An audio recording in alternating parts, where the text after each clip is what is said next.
Transformers. What is a transformer? Is this a transformer? So basically I stole the intro to one of internet historians' videos because I'm really Back off, lady. Everybody down.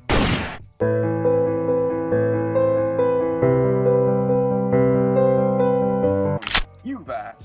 If I staple this wing to you and transform you into a bird, does that make you a transformer?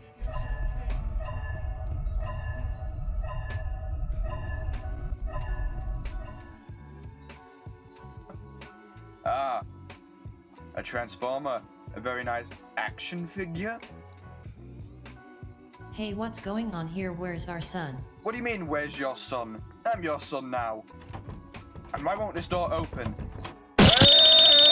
There's something I don't like in life, and it's the fact that I can't find a single place where the 40-year history of the Transformers franchise is documented in a single place.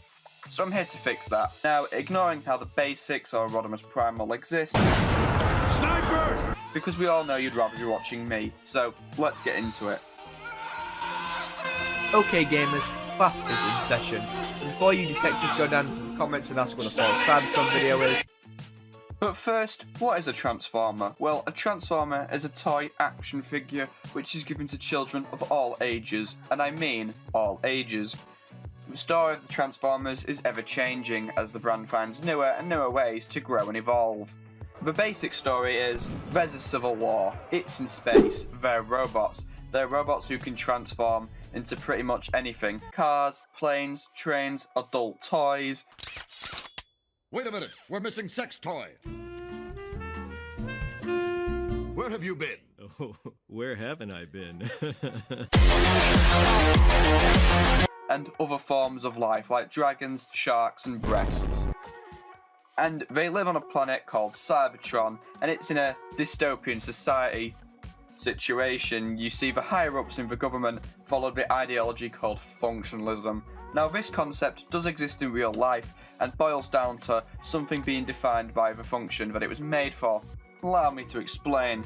Take the analogy of the Iron Giant, which is a story of a gun that had a soul and it didn't want to be a gun. And in the end of the story, the gun was able to redefine itself. But if the Cybertron higher-ups had the chance, they would have it so the gun would stay a gun and have lasered the child into the shadow dimensions. Now, the Cybertronian history is long, and there's other YouTubers who covers both the in-universe lore and real-life lore of the toys. And I'm not here to give a full explanation of the lore either. But all you gotta know is that the Decepticons started out as a peaceful revolution that turned violent, and the war killed Le Planet, and now both of the sides are here on Earth. Anyways, let's start off our story in the 1980s, specifically in the 1980s in Japan. You see, after Japan came down with a bad case of an extreme heat wave in the 1940s, the country had undergone a massive culture change. The days of war were over, and the only war that would be waged in Japan would be in the toy box, baby! Now, Japan's commercial market had been on the rise with a switch to a more commercial-based society, even and a less imperialistic one. This was things like anime and better toys. Now, army toys had been growing more and more popular in toy markets worldwide, with things like Hasbro's G.I. Joe. Japan innovated with this idea and created the Henshin Cyborg, an army soldier who could have his parts changed to suit different purposes. This would spark the robot craze in Japan, and would allow for the eventual creation of Diaclone, which was a toy line made by Takara, who also made the Henshin Cyborg.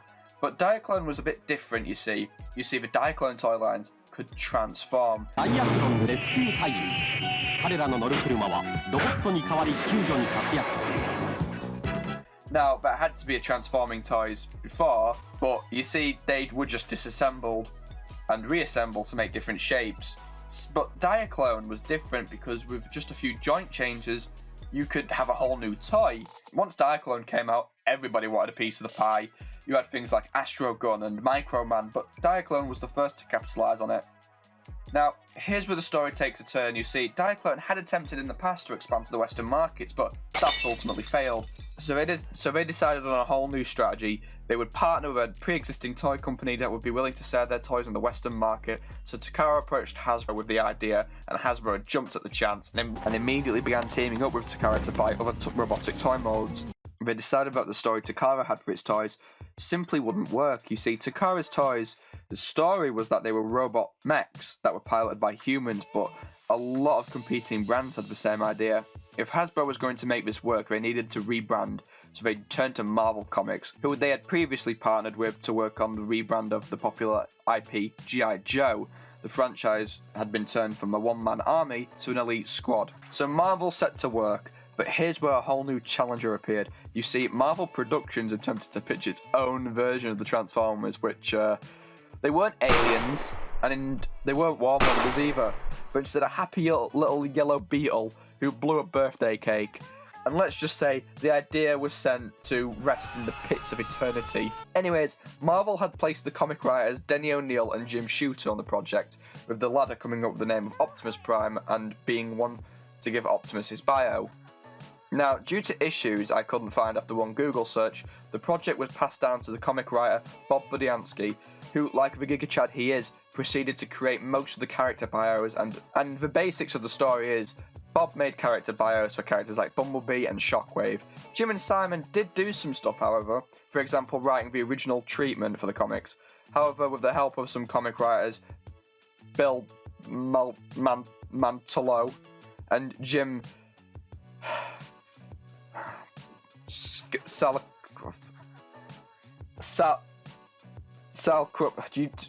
on the screen, you read it. The idea was brought to life in a 4-part mini-series of the comics. The Transformers, more than meets the eye. This story shows us how the Cybertronians came to Earth and how the Transformers got their Earth forms, but what do you notice about this mini-series? Do you see it? Here, let me magnify. Still don't see it? Alright, I'll point it out for you. That's Spider-Man. And yes, he's wearing the black suit, specifically the black suit from Spider-Man's issue 252, which came out before Battleworld, but before the comic shipped after Secret Wars. But of course, that still doesn't cover the elephant in the room. Why is Spider-Man in a Transformers comic? Well, it wasn't just Spidey. You see, there was Nick Fury and Dun Dun Dugan, and in later issues, the Savage Land makes an appearance, and that's where Shockwave ended up being trapped for a couple million years. And Marvel hasn't always leaked into the Transformers. You see, Marvel characters like Death's Head, for example, started out as transforming bounty hunters, and so Marvel stole the character, something they did with Howard the Duck. But originally the Transformers were meant to be a part of the Marvel comics, but due to issues I, again, couldn't find via one Google search, the idea was ultimately dropped. Now, the cartoon also dropped a few months after the comic, and just like the comic, there was only meant to be 4 episodes of the show and 4 issues of the comic, but due to the pair's popularity and increased toy sales, this encouraged Hasbro to greenlight more comics and issues and episodes. But that doesn't mean it was all smooth sailing. From character redesigns which made it to the adverts but not the show, which is really common. Just look at the early Gears of War trailers.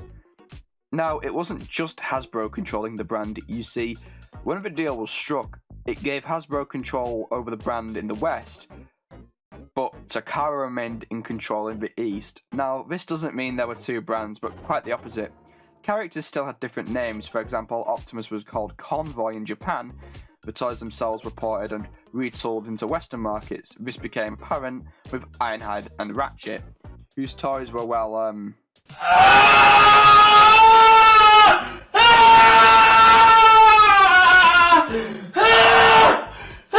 Where's the head?